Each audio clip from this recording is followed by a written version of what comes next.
안녕하세요. 대한소아청소년 정신의학회 공식 유튜브 채널 오아이입니다. 저는 소아청소년 정신과 전문의 정지호이고요. 오늘은 같은 소아정신과 전문의이신 최치현 선생님 만나서 이야기 나눠보도록 하겠습니다. 네, 안녕하세요.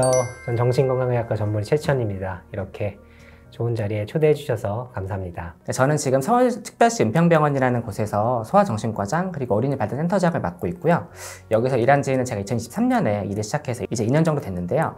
저희 이제 이름에서 알 수 있듯이 서울시에서 직접 운영을 하고 있는 그런 병원입니다. 제가 센터장을 맡고 있는 은평병원 어린이 발달센터에서 여러 치료 프로그램도 같이 운영을 하고 있습니다. 저도 역시 소아청소년 진료를 보고 있고요. 강의 활동도 간간히 하고 책도 간간히 썼습니다. 오늘은 좀 편하게 이야기를 나눠보려고 하는데요. 저 같은 경우는 서울시에서 운영하는 기관이다 보니까 병원급의 기관에서 일을 하고 있고, 최치현 선생님 같은 경우는 1차 의료기관이죠. 의원급에서 일을 하고 계시거든요. 그래서 아무래도 좀 성격이 다르고 저희가 하는 일도 약간 다를 것 같아서 그 부분에 맞춰서 이야기를 해보려고 합니다. 저희 병원 같은 경우에는 주로 미취학이나 발달장애 아이들이 가장 많은 것 같고요. 저희가 어린이 발달센터를 같이 운영을 하다 보니까 치료 프로그램을 하고 싶다, 그것 때문에 많이 오시는 경우도 있고, 검사를 하고 싶다, 자폐인지 알아보고 싶다 등등 여러 가지 목적으로 오시는 경우도 있고요. 그리고 저희가 병원이다 보니까 입원 병상을 가지고 있는데 입원 치료가 필요한 경우, 그런 경우에 친구들도 오고 있습니다. 대기도 상당하실 것 같은데, 저 같은 경우는 사실은 1차 의원이기 때문에 발달이 지연된 친구들도 오는 경우도 있지만 조금 더 큰 아이들이 오는 경우가 많은 것 같습니다. 초등학교 전에는 아무래도 주의력이라든지 행동 조절이 잘 안 되는 친구들이 오는 것 같고, 초등학생 이후 청소년 같은 경우는 아무래도 우울하거나 불안한 친구들이 조금 더 많아서 아마 선생님 병원보다는 이제 환자분의 분포가 조금 더 넓을 수도 있을 것 같아요. 그럼 그런 식으로 많이 저에게 찾아오고 계십니다. 네. 그리고 아마 1차 기간이기 때문에 이제 소아정신과에 대해서는 좀 궁금증이 있거나 또 소아정신과라는 걸 처음 오시는 경우도 꽤 많거든요. 소아정신과에 대한 오해나 편견 같은 걸 좀 줄여드리고 필요한 교육 같은 걸 시켜드리는 경우가 많은 것 같습니다. 저희 같은 경우는 이제 어린이 발달센터가 있다 보니까 개별 치료나 그룹 치료, 그리고 미취학 발달장애 아이들을 위해서 저희가 최근에 이름을 예쁘게 붙였는데 꼬니 발달학교라는 집중 치료 프로그램도 운영을 하고 있습니다. 또 약물 치료도 당연히 하고 있고요. 그리고 상태를 알기 위한 검사나 장애 정도를 심사하기 위한 검사도 많이 하고 있는데요. 아무래도 기간마다 좀 다르지만 어떤 기관들은 그 검사를 하기 위한 대기만 1, 2년 정도 걸리는 경우가 있어서 저희 좀 급하신 분들이나 이런 분들이 저희 병원에 많이 오시는 것 같고, 그래서 행정적인 거, 그냥 치료적인 거 여러 가지를 다 포괄하는 그런 개념으로 보시면 될 것 같은데요. 그래서 아주 크게 보면 주치의라고 말씀을 드릴 수 있을 것 같습니다.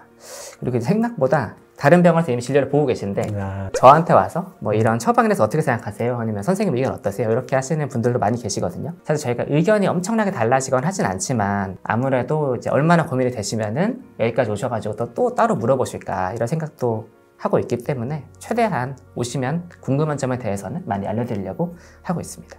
저 같은 경우는 1차 의료기관이기 때문에 아무래도 아까 말씀드린 것처럼 우울이나 불안 같은 정서 문제나 주의력 이런 어려움이 있는 친구들이 많이 오고요.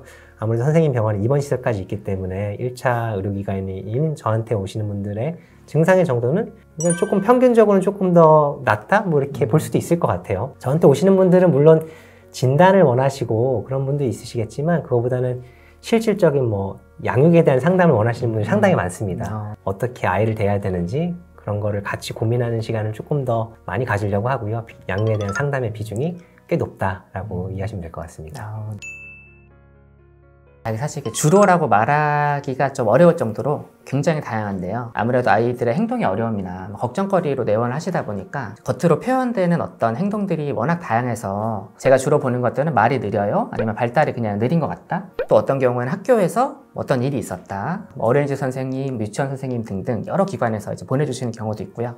간단하게 말하면 또래보다 느리다는 경우가 가장 많은 것 같은데, 그리고 산만하다거나 너무 행동이 과하다, 또래 관계가 원만하지 않아요, 직접적으로 사회성이 떨어지는 것 같아요, 이런 식으로도 많이 오시고요. 생각보다 이제 틱으로도 굉장히 많이 오십니다. 그리고 또 아주 구체적으로 걱정되는 포인트를 딱딱딱 찝어가지고 오시는 경우도 있고, 미취학이나 초등학교 저학년까지는 우리 아이가 이런 병이 맞나요? 아닌가요? 이런 경우가 생각보다 굉장히 많고요. 그리고 청소년 이상이면은 우울하다, 불안하다, 죽고 싶다, 자해를 냈다, 이런 식으로 오는 경우가 더 많은 것 같습니다. 정지현 선생님께서 다양한 모든 걸 다 말하셨기 때문에 저에게 오는 사람들이 더 특별한 사람은 없고요. 저희는 1차 의료기관이기 때문에 아까 말했던 조금 더 나이가 있고 우울이나 불안 이런 친구들이 좀 더 많은 것 같습니다. 아까 말씀하신 환경적인 요인 때문에 오는 친구들도 많은 것 같아요. 최근에 스트레스를 받았거나 뭐 네. 또래 관계가 좀 어렵거나 학교에서 폭력을 당했다거나 뭐 아니면 뭐 학습의 어려움 같은 것 때문에 힘들어하는 친구도 많아서 인류라 하기는 좀 어렵지만 어쨌든 비슷하게 다양한 아이들을 보고 있습니다.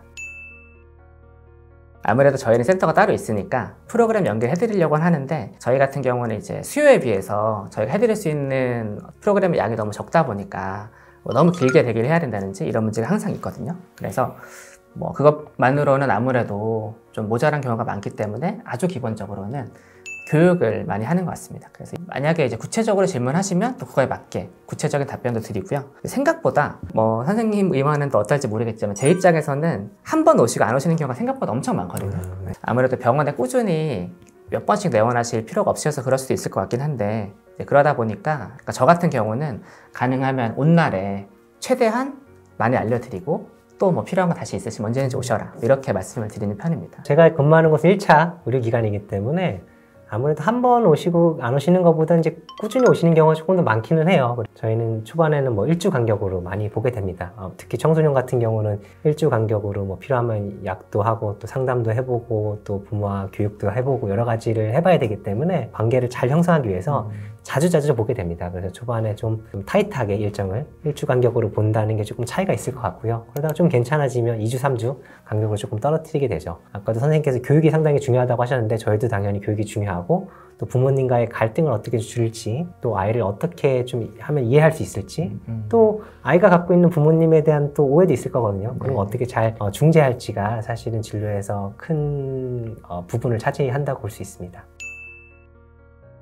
우리 아이에게 뭘 해줘야 될까? 뭘 해주는 게 가장 효과적이고 가장 좋은 건가? 이런 고민들을 굉장히 많이 하시거든요. 선생님께서 보시고 우리 아이에게 제일 뭐 좋은 치료가 뭔가요? 뭘 해줘야 되나요? 이런 식으로 물어보시는 분들이 굉장히 많으신데 사실 이야기를 천천히 들어보면 이미 할 수 있는 거는 대부분 하고 계시거나 우선순위를 맞춰서 하고 계시는 경우가 많아요. 사실 이게 당연하거든요. 왜냐하면 어느 부모든지 최대한의 자원을 아이한테 투입을 하고 있는 분들이 거의 대부분이고 그런 분들이 또 병원을 찾아오시기 때문에 그런 것 같은데 전문가 입장에서 보면 크게 효과가 없어 보이지만 커다란 자원을 써야 되는 그런 치료를 하시는 경우가 생각보다 많이 있으셔가지고 좀 안타까운 면도 있고요. 네. 100% 공감합니다. 특히 이제 발달 지연을 가진 친구들 같은 경우는 전문가가 보기엔 이게 근거가 부족하다 이런 치료가 많거든요. 그리고 그런 게 또 엄청 비싸더라고요. 안타까운 마음이 들 때가 많습니다. 그래서 물론 이제 그게 도움이 되면 좋겠지만 저도 그게 도움이 되길 바라고 하지만 우리의 에너지와 시간과 돈은 한정돼 있기 때문에 그걸 어떻게 잘 우선순위를 정해서 사용하느냐가 중요한 것 같거든요. 그런 거에 대해서도 저나 아니면 정재우 선생님 같은 분께 충분히 상의하시고 좋은 결정을 내리셨으면 좋겠습니다. 지금까지 최치원 선생님과 함께 이야기 나눠보았는데요. 저희가 같은 정신과 전문이고 또 같은 소아정신과 전문이긴 하지만 뭐 기관 특성이나 아니면 일하는 곳에 따라서 만나는 친구들도 다르고 하는 일도 다르다 보니까 굉장히 다른 경험을 또 하고 있는 것 같기도 하고요. 그리고 또 공감되는 점도 많았고 또 배울 점도 굉장히 많은 시간이었습니다. 저희 우아의 영상이 도움이 되셨다면 구독 그리고 좋아요 부탁드리고요. 더 좋은 영상으로 다시 만나 뵙도록 하겠습니다. 감사합니다. 감사합니다.